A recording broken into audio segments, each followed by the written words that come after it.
Hola, Portugal. Ngayon ay lalabas ako. Maghahanap ako ng grocery kasi gusto ko magluto ng adobo. Ngayon kasi ay nakalipat na kami ng apartment. So, there is kitchen already. And I need to cook. Dito na pala ako.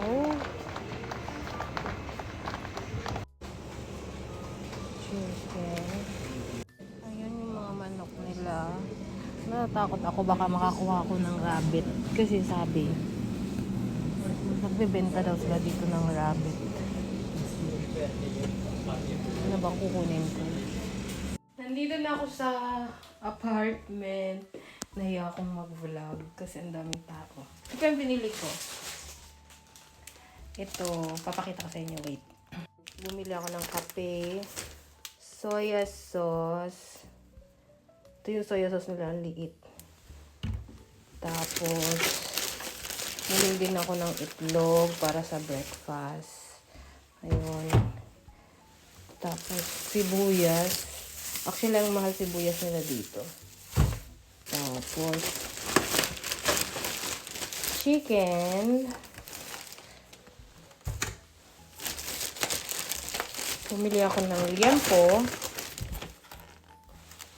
Kasi gusto kong mag-adobo. Tapos, chicken na ganito. Chicken. Tapos, bigas.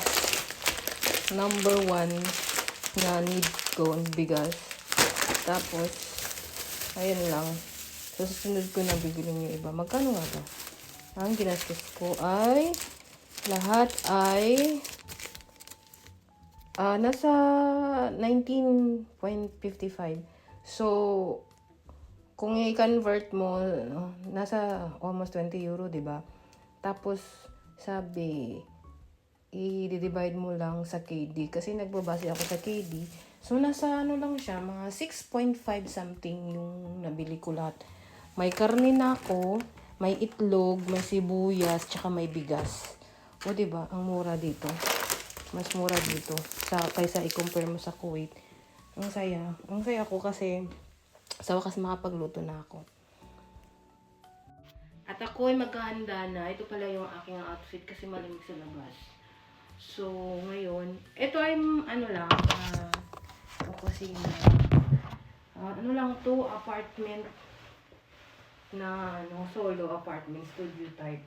Kasi umalis na ako dun sa hotel dahil hindi ka makapagluto. Tapos, ulit-ulit na lang yung breakfast sa hotel. Walang rice, puro na lang Kaya, nandito ako ngayon.